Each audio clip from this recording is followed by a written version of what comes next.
ನಮಸ್ಕಾರ ಎಲ್ಲರಿಗೂ ಸ್ವರ್ಣಗೌರಿ ಲಾಗ್ಸ್ಗೆ ಸ್ವಾಗತ. ಎಲ್ಲರೂ ಹೇಗಿದ್ದೀರಾ? ಚೆನ್ನಾಗಿದ್ದೀರಾ ಅಂತ ಭಾವಿಸ್ತೀನಿ. ನಾನು ಕೂಡ ಚೆನ್ನಾಗಿದ್ದೀನಿ. ನಾನಿವತ್ತು ಮೊಳಕೆ ಕಟ್ಟೋ ಕಾಳು ಸಾಂಬಾರು ಮಾಡ್ತಾಯಿದ್ದೀನಿ. ಬರೀ ಹುರುಳಿಕಾಳಲ್ಲ, ಇದು ಹುರುಳಿಕಾಳು, ಹೆಸರು ಕಾಳು, ಅಲಸಂದೆ ಕಾಳು, ಕಡಲೆಕಾಳು 4 ಥರ ಕಾಳುಗಳನ್ನ ಹಾಕಿ ಕಟ್ತಾಯಿದ್ದೀನಿ. ನಿಮಗೂ ಬೇಕಾದ್ರೆ ಇಷ್ಟ ಆದರೆ ಬೇರೆ ಥರ ಕಾಳುಗಳನ್ನೆಲ್ಲ ನೀವು ಅದ್ರ ಜೊತೆಯಲ್ಲಿ ಆ್ಯಡ್ ಮಾಡ್ಕೋಬೋದು. ನಾನು 4 ಕಾಳು ಮೊಳಕೆ ಕಟ್ಟಿರೋದು. ಮೊಳಕೆ ಕಟ್ಟುವ ವಿಧಾನ ಹೇಗಿದೆ ಅಂತ ನೋಡಿ. ಈ ಥರ ಮೊಳಕೆ ಕಟ್ಟಿದ್ರೆ ಮೊಳಕೆ ತುಂಬಾ ಚೆನ್ನಾಗಿ ಬರುತ್ತೆ. ತುಂಬ ದೊಡ್ಡದಾಗೂ ಇರಬಾರ್ದು, ಚಿಕ್ಕದಾಗೂ ಇರಬಾರ್ದು. ಹಾಗಾಗಿ ನೋಡಿ ಮೊಳಕೆ ಯಾವ ಥರ ಕಟ್ತೀನಿ ಅಂತ. ಕಾಳೆಲ್ಲ ಚೆನ್ನಾಗಿ ನೆನೆಸಿದ್ದೆ ಒಂದು ದಿವಸ. ಆರಾಮಾಗಿ ಬೆಳಗ್ಗೆ ನೆನೆಸಿದ್ರೆ ಸಾಯಂಕಾಲ ಎಲ್ಲ ಚೆನ್ನಾಗಿ ನೆಂದಿರುತ್ತೆ. ಅದರಲ್ಲೆಲ್ಲ ಕಲ್ಲು ಎಲ್ಲ ಕ್ಲೀನಾಗಿ ತೆಗೆದ್ಬಿಟ್ಟು ನೆನೆಸ್ಬಿಟ್ಟು ಅದನ್ನು ಇನ್ನೊಂದು ಸಲ ತೊಳೆದ್ಬಿಟ್ಟು ಕಾಟನ್ ಬಟ್ಟೆ ತೊಗೊಳ್ಳಿ. ಕಾಟನ್ ಬಟ್ಟೆ ಅಂದರೆ ನೀರೆಲ್ಲ ಕ್ಲೀನಾಗಿ ಅದಕ್ಕೆ ಶಾಖ ಚೆನ್ನಾಗಿ ಬರಬೇಕು. ಕಾಟನ್ ಬಟ್ಟೆ ತೊಗೊಂಡು ಅದರಲ್ಲಿ ನೀರು ಡ್ರೈ ಆಗಿರೋ ನೀರ್ದೆಲ್ಲ ಕಾಳುಗಳು ಅದರಲ್ಲಿ ಹಾಕಿ ಮಿಕ್ಸ್ ಮಾಡಿ ಕ್ಲೀನಾಗಿ ನೋಡಿ ಅದನ್ನೆಲ್ಲ ಹಾಕಿ ಚೆನ್ನಾಗಿ ಗಂಟು ಕಟ್ಟಬೇಕು. ನೀರೆಲ್ಲ ಕೆಳಗಡೆ ಯಾವುದೂ ಇರಬಾರ್ದು ನೋಡಿ. ಹಾಗೂ ಸ್ವಲ್ಪ ನೀರಿದೆ, ಅದನ್ನು ಬೇರೆ ಕಾಟನ್ ಬಟ್ಟೆ ಚೆನ್ನಾಗಿ ಪ್ರೆಸ್ ಮಾಡಿಬಿಟ್ಟು ಇವಾಗ ಪಾತ್ರೆನಲ್ಲಿಟ್ಟು ಒಂದು ಪ್ಲೇಟ್ ಹಾಕಿ ಚೆನ್ನಾಗಿ ಮುಚ್ತೀನಿ. ಮುಚ್ಚಬೇಕಾದ್ರೆ ಅದಕ್ಕೆ ಬೆಚ್ಚಗಿರಬೇಕು. ಶೀತ ಎಲ್ಲ ಮತ್ತು ಗಾಳಿ ಎಲ್ಲ ಆಡಬಾರ್ದು. ಹಾಗಾಗಿ ಕೆಲವರು ಕವರಲ್ಲೂ ಕಟ್ತಾರೆ. ಕವರಲ್ಲಿ ಕಟ್ಟೋದಕ್ಕಿಂತ ಈ ಬಟ್ಟೆಯಲ್ಲಿ ಕಟ್ಟಿದ್ರೆ ತುಂಬ ಚೆನ್ನಾಗಿ ಬರುತ್ತೆ. ನೋಡಿ ಎಷ್ಟು ಚೆನ್ನಾಗಿ ಮೊಳಕೆ ಬಂದಿದೆ. ತುಂಬ ಉದ್ದ ಮೊಳಕೆ ಬಂದರೆ ಸಾಂಬಾರು ಸ್ವೀಟ್ ಬಂದುಬಿಡುತ್ತೆ, ಅಷ್ಟು ಟೇಸ್ಟ್ ಬರೋಲ್ಲ. ಹಾಗಾಗಿ ಇದರಲ್ಲಿ ಬಸ್ಸಾರು ನಾನು ಮಸಾಲ ಗೊಜ್ಜು ಥರ ಮಾಡ್ತಾಯಿದ್ದೀನಿ. ಚಪಾತಿ, ಪೂರಿ, ಅನ್ನಕ್ಕೆ, ಮುದ್ದೆಗೆ ಎಲ್ಲದಕ್ಕೂ ಬೆಸ್ಟ್ ಕಾಂಬಿನೇಷನ್. ಹಾಗಾಗಿ ನೋಡಿ ಎಷ್ಟು ಚೆನ್ನಾಗಿ ಬಂದಿದೆ ಅಲ್ಲ. ಮೊಳಕೆ ಕಟ್ಟಿದ ಮೇಲೂ ಒಂದು ಸಲ ತೊಳ್ಕೊಳ್ತೀನಿ ನೀಟಾಗಿ, ಯಾಕೆಂದರೆ ಆ ಬಟ್ಟೆ ಎಲ್ಲ ಸ್ಮೆಲ್ ಬಂದುಬಿಟ್ಟಿರ್ತಾರಲ್ಲ. ಹಾಗಾಗಿ ನೋಡಿ ನಾನು ಮಾಡಬೇಕಾಗಿರೋ ವಿಧಾನ. ಒಂದು ದೊಡ್ಡದೊಂದು ಈರುಳ್ಳಿ ಕಟ್ ಮಾಡ್ಕೊಂಡಿದ್ದೀನಿ. ಬಾಣಲಿಗೆ ಹಾಕಿ 2 ಸ್ಪೂನು ಎಣ್ಣೆ ಹಾಕಿದ್ದೀನಿ ಬಾಣಲಿನಲ್ಲಿ, ಚಿಕ್ಕ ಬಾಣಲಿ. ಹಾಗಾಗಿ 2 ಚೆನ್ನಾಗಿ ಚಿಕ್ಕದಾಗಿರೋದು 2 ಬೆಳ್ಳುಳ್ಳಿ ತೊಗೊಂಡು ಸುಲಿದು ಅದಕ್ಕೆ ಹಾಕ್ಕೊಂಡಿದ್ದೀನಿ. ಅದ್ರ ಜೊತೆಯಲ್ಲಿ ಒಂದು 2 ಇಂಚು ಶುಂಠಿ ಆರೋಗ್ಯಕ್ಕೆ ಒಳ್ಳೆಯದು, ಮತ್ತು ಬೆಳ್ಳುಳ್ಳಿನೂ ಸಹ ಒಳ್ಳೆಯದು. ಶುಂಠಿ, ಈರುಳ್ಳಿ, ಬೆಳ್ಳುಳ್ಳಿ ಸಹ ಚೆನ್ನಾಗಿ ಡೀಪ್ ಫ್ರೈ ಮಾಡ್ಕೊಳ್ತೀನಿ ಎಣ್ಣೆಯಲ್ಲಿ. ಇದು ಹಸಿ ವಾಸನೆ ಹೋಗೋದಕ್ಕೆ. ಇದು ಮಸಾಲ ಐಟಮ್ಗೆ ಈ ಥರ ಎಲ್ಲ ಮಾಡಬೇಕಾದ್ರೆ, ನೀವು ನಾನ್ ವೆಜ್ ಮಾಡಬೇಕಾದ್ರೂ ಅಷ್ಟೇ ಈ ರೀತಿ ಮಾಡಿಕೊಂಡ್ರೆ ತುಂಬ ಒಳ್ಳೆ ಟೇಸ್ಟಿಯಾಗಿರುತ್ತೆ. ನೋಡಿ ಬ್ರೌನಿಷ್ ಆಗಾಯಿತು. ಅದಾದಮೇಲೆ ಸ್ವಲ್ಪ ತೆಂಗಿನಕಾಯಿ ಹಾಕ್ತಿದ್ದೀನಿ. ಒಂದು ಚಿಪ್ಪಲ್ಲಿ ಅರ್ಧ ಚಿಪ್ಪು, ಕಾಲು ಭಾಗ ಚಿಪ್ಪು ನಾನು ತೆಂಗಿನಕಾಯಿನ ಆ್ಯಡ್ ಮಾಡ್ತೀನಿ ಸಣ್ಣದಾಗಿ ಕಟ್ ಮಾಡಿಕೊಂಡು. ಇದನ್ನು ಸ್ವಲ್ಪ ಡೀಪ್ ಫ್ರೈ ಮಾಡಿಕೊಂಡು ನಾನು ಮಿಕ್ಸಿ ಜಾರ್ಗೆ ಹಾಕ್ಕೊಳ್ತೀನಿ. ಎಷ್ಟು ಚೆನ್ನಾಗಿ ಒಳ್ಳೆ ಘಮ ಬರುತ್ತೆ ಈ ಥರ ಎಲ್ಲ ಹುರ್ಕೊಂಡು ಚೆನ್ನಾಗಿ ಮಾಡಿದ್ರೆ. ಮಿಕ್ಸಿ ಜಾರ್ಗೆ ಹಾಕ್ಕೊಳ್ತೀನಿ. ಮತ್ತು ಇದಕ್ಕೆ ಏನೇನು ಆ್ಯಡ್ ಮಾಡ್ತೀನಿ ಅಂತ ನೋಡಿ. ಚೆನ್ನಾಗಿ ಡೀಪ್ ಫ್ರೈ ಆಯಿತು ಎಲ್ಲನೂ.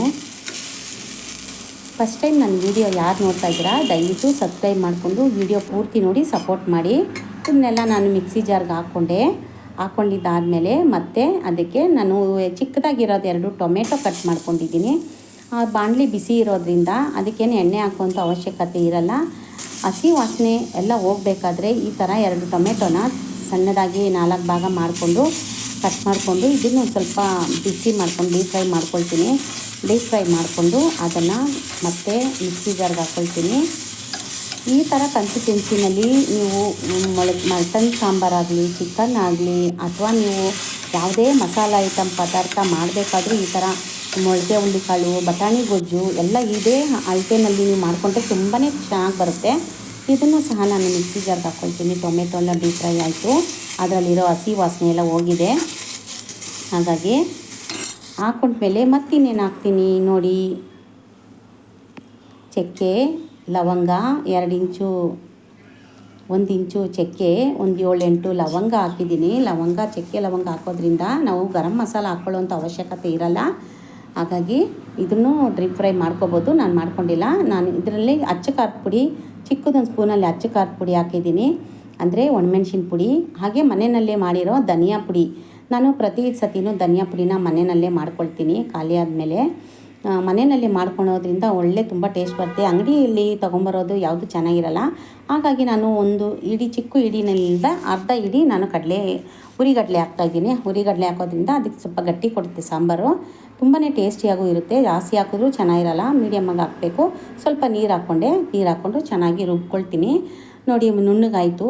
ಎಲ್ಲನೂ ಹಾಕಿದ ಮೇಲೆ ನುಣ್ಣಗಾದ್ಮೇಲೆ ನಾನೇನು ಮಾಡ್ತೀನಿ, ಲಾಸ್ಟಲ್ಲಿ ಒಂದು ಸ್ವಲ್ಪ ಕೊತ್ತಂಬರಿ ಹಾಕ್ಕೊಳ್ತೀನಿ. ಲಾಸ್ಟಲ್ಲಿ ಏನಕ್ಕೆ ಹಾಕ್ಕೊಳ್ತೀನಿ ಅಂತ ಅಂದರೆ, ಫಸ್ಟೇ ಹಾಕ್ಕೊಂಡ್ರೆ ಅಷ್ಟೊಂದು ಫ್ಲೇವರ್ ಹೋಗ್ಬಿಡುತ್ತೆ. ಲಾಸ್ಟಲ್ಲಿ ಹಾಕ್ಕೊಂಡು ಸ್ವಲ್ಪ ಗರ ಅನಿಸ್ಬಿಟ್ಟು ನುಣ್ಣಗೆ ಮಾಡಿಕೊಂಡೆ. ಹಾಗೂ ನಂದು ಕುಕ್ಕರ್ ಪಾನ್ ಇದೆಯಲ್ಲ, ಆ ಕುಕ್ಕರ್ ಪಾನಲ್ಲಿ ನಾನು ಅಡುಗೆ ಎಣ್ಣೆನ ಹಾಕ್ತಾಯಿದ್ದೀನಿ. ಅಡುಗೆ ಎಣ್ಣೆ ಬಳಸಿ ಸ್ವಲ್ಪ ಒಂದು 3 ಸ್ಪೂನ್ 4 ಸ್ಪೂನ್ ಎಣ್ಣೆ ಹಾಕ್ತಾಯಿದ್ದೀನಿ. ನೀವು ಎಣ್ಣೆ ನಿಮ್ಗೆ ಇನ್ನೂ ಚೆನ್ನಾಗಿ ಕಾಣಿಸ್ಬೇಕು ಅಂತಂದರೆ ಎಣ್ಣೆ ಹಾಕ್ಬೋದು, ಆದರೆ ಆರೋಗ್ಯಕ್ಕೆ ಇಷ್ಟು ಬೇಕು ಅಷ್ಟೇ ಹಾಕಿದ್ರೆ ಚೆಂದ. ನಾನು ಒಂದು 3-4 ಸ್ಪೂನ್ ಅಡುಗೆ ಎಣ್ಣೆ ಹಾಕಿದ್ದೀನಿ. ಹಾಗೂ ಎಣ್ಣೆ ಚೆನ್ನಾಗಿ ಕಾಯ್ದ ನಂತರ ನಾವು ಸಾಸಿವೆ ಹಾಕಿದ್ರೆ ಚಿಟಪಟ ಅಂತ ಸಿಡಿಯುತ್ತೆ. ಸಿಡಿದ ಮೇಲೆ ಸಹ ನಾವು ಬೇರೆ ಏನಾದರೂ ಹಾಕಬೇಕು.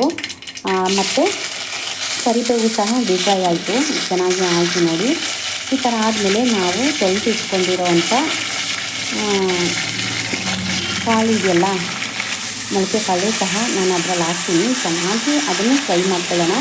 ಫ್ರೈ ಮಾಡ್ಕೊಂಡ್ಮೇಲೆ ಎಷ್ಟು ಒಳ್ಳೆ ಫ್ಲೇವರ್ ಬರುತ್ತೆ ಮತ್ತು ಚೆನ್ನಾಗಿ ಒಳ್ಳೆ ಘಮ ಕೊಡುತ್ತೆ.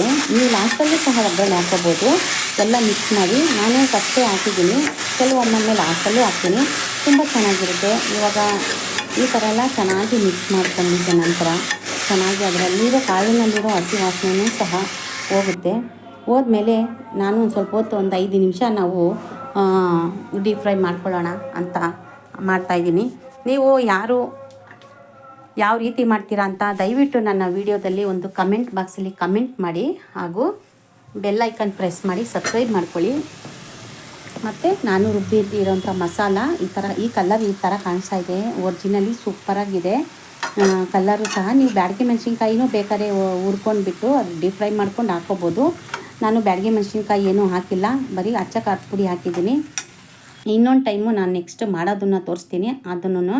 ಮತ್ತು ನಾನು ಅದನ್ನೆಲ್ಲ ಚೆನ್ನಾಗಿ ಮಿಕ್ಸ್ ಮಾಡಿಕೊಂಡು ಮಸಾಲೆನೆಲ್ಲ ನಿಮ್ಗೆ ಎಷ್ಟು ಕನ್ಸಿಸ್ಟೆನ್ಸಿ ಎಷ್ಟು ಬೇಕೋ ಅಷ್ಟು ನೀವು ಮಾಡ್ಕೋಬೋದು. ತುಂಬ ತೆಳ್ಳಗೆ ಮಾಡೋರು ಮಾಡ್ಕೊಳ್ತಾರೆ, ಗಟ್ಟಿಗೆ ಮಾಡೋರು ಮಾಡ್ಕೊಳ್ತಾರೆ. ನಾನು ಮೀಡಿಯಮ್ ಕನ್ಸಿಸ್ಟೆನ್ಸಿನಲ್ಲಿ ನಾನು ನೀರು ಹಾಕ್ಕೊಂಡು ಮಿಕ್ಸ್ ಮಾಡ್ಕೊಳ್ತೀನಿ. ಹಾಗೂ ಮಿಕ್ಸ್ ಆದಮೇಲೆ ನಾನು ರುಚಿಗೆ ತಕ್ಕಷ್ಟು ಉಪ್ಪು ಹಾಕಿದ್ದೀನಿ. ಚೆನ್ನಾಗಿರುತ್ತೆ ಟೇಸ್ಟ್. ಇವಾಗ ರುಚಿಗೆ ತಕ್ಕಷ್ಟು ಉಪ್ಪು ಹಾಕಿ ಸ್ವಲ್ಪ 1-2 ನಿಮಿಷ ಚೆನ್ನಾಗಿ ಆ ಮಸಾಲೆ ಅದನ್ನೆಲ್ಲ ಚೆನ್ನಾಗಿ ಫ್ರೈ ಆಗೋವರೆಗೂ ಎಣ್ಣೆಯಲ್ಲಿ ಕುದಿಸ್ಕೋಬೇಕು.